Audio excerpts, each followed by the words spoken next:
नमस्कार। आज का विषय है माया से पिंड छूट जाए तो आप स्वयं भी ईश्वर के समान अनंत हैं। पहले यहाँ पे समझना होगा माया किस चीज़ को कहा जा रहा है। माया है आपके भीतर आकर्षण जो उत्पन्न होता है संसार के प्रति, धन के प्रति, प्रतिष्ठा के प्रति और किसी भी चीज़ के प्रति। माया यही है। आपका ये जो आकर्षण है ये आपको भगवान से दूर रखे हुए है और आनंद से भी दूर रखे हुए है। आपका जीवन दुखमय हो जाता है।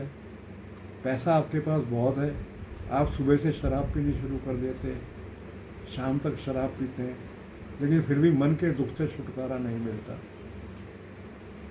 तो माया के प्रति आकर्षण का मतलब ये है, माया को समझ लेना भी ज़रूरी होता है, तभी ईश्वर समझ में आएगा। आकर्षण क्यों संसार के प्रति, किसी भी चीज़ के प्रति आकर्षण क्यों? एक भिखारी भी फटे हाल अगर मस्त जीवन जी सकता है तो आपका दर्जा तो उससे भी नीचे हो जाता है, वो आपसे कहीं गुना ऊपर है। आपकी स्थिति तो पशु पक्षियों जैसी भी नहीं रहती। पशु पक्षी भी आनंद में रहते हैं। आप अपनी दशा का अनुमान लगाएं कि कितनी दुर्दशा में अपना जीवन जी रहे हैं। ऐसे करोड़ों डॉलर्स, करोड़ों की प्रॉपर्टी, प्रतिष्ठा, ये सब बोझ साथ लादने से क्या लाभ? जब आपका मन दुखी ही रहना है तो इससे क्या लाभ? सरल जीवन, सादा जीवन, कोई प्रतिष्ठा, कोई लालसा उत्पन्न अंदर ना हो तो ईश्वर आपके अपने आप निकट आ जाता है। और ये पूरी तरह से आप घटना आपके अंदर घट जाए तो आप ईश्वर में ही बदल जाते हैं, आप स्वयं अनंत हो जाते हैं। तब ये अनंत आकाश आपका ही विस्तार बन जाता है। पूरा ब्रह्मांड आपका ही विस्तार है। ईश्वर का विस्तार कह लो या आपका विस्तार कह लो, परंतु इसकी पहली शर्त ये है कि माया का एक अंश भी, एक लेश मात्र अंश भी आपके पास नहीं रहना चाहिए। माया अगर आपके पास है, आप 100 बूंद माया में से अगर आपने 99 बूंद माया हटा दी और एक बूंद रह गई तो ये 100 बूंदों में बदलने में देर नहीं लगाएगी। अब मैंने जैसे पहले के अपने क्लिप्स में कहा कि जो सिद्ध लोग समाधियां लगा के बैठे हुए हैं हिमालय पे, ये कहाँ पे फंसे हुए हैं? ये कोई ना कोई माया का दंश ही उनको पकड़े हुए है। अब उनका अहंकार उनके अंदर आ रहा है, वो सिद्ध हैं, उनके पास शक्तियाँ आ गई, अहंकार है। ये तो धन की माया से भी ज़्यादा खतरनाक है। ये सिद्ध लोग तो और ज़्यादा कठिनाई में है। आप तो एक बार समझकर शायद इस माया से अपने को छुड़वा लें, इससे पिंड छोड़ दें, लेकिन वो जिसके पास महाशक्ति आ गई, महासिद्ध हो गया, वो तो बिल्कुल नष्ट होने की कगार पे आ जाएगा। तो ये अहंकार इतना बढ़ जाएगा, उससे पिंड छुड़ाना मुश्किल है। तभी किसी संत, मेरे ही गुरु का कहना था कि सात्विक अहंकार से पिंड छुड़ाना ज़्यादा मुश्किल है, तामसिक अहंकार से आसान है। एक व्यक्ति तामसिक अहंकार का अर्थ समझ सकता है, लेकिन सात्विक अहंकार वाले का क्या करेंगे आप? उसको तो इसी बात का अहंकार है कि मेरे पास महामाया है, मैं शक्ति से कुछ भी कर सकता हूँ, कोई भी मैं जो है चीज़ उत्पन्न कर सकता हूँ, मेरे पास किसी चीज़ की कमी नहीं।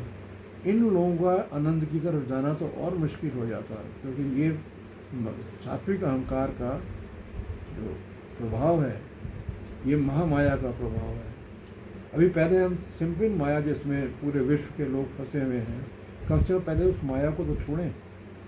आपको अपने जीवन के जीने के योग्य, अगर आपके पास धन है तो आप करोड़ों रुपया क्यों कमाना चाहते हैं? आप अरबों रुपया क्यों कमाना चाहते हैं? ये क्यों आपके जीवन को नष्ट कर देगा? आखिर में जब मृत्यु का समय आएगा तो आप जो है यही दुख लेके बैठेंगे कि मैंने ये इसने धन की तरफ अपने आप को जोड़ा ही क्यों।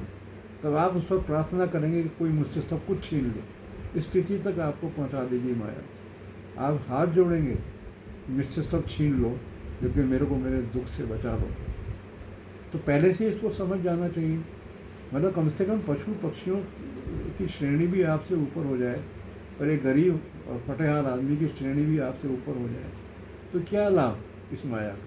तो इससे आगे महामाया है जिसमें तपस्या करने वाले फंसे हैं, उनके लिए तो और मुश्किल है।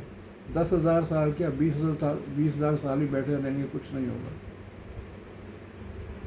तो माया और महामाया ये दोनों ही खतरनाक हैं। महामाया अधिक खतरनाक है, सात्विक अहंकार है महामाया, और माया तामसिक अहंकार है।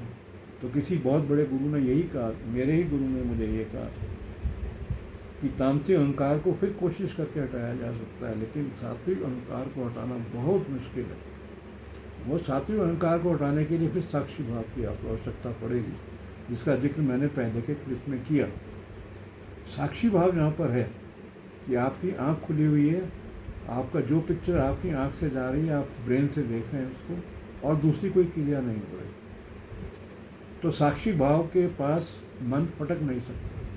तो साक्षी भाव की तरफ जाने का अर्थ वही है जो गौतम बुद्ध ने किया कि अपनी सांस को देखा और भगवान बन गए। धन्यवाद। जय कृष्ण।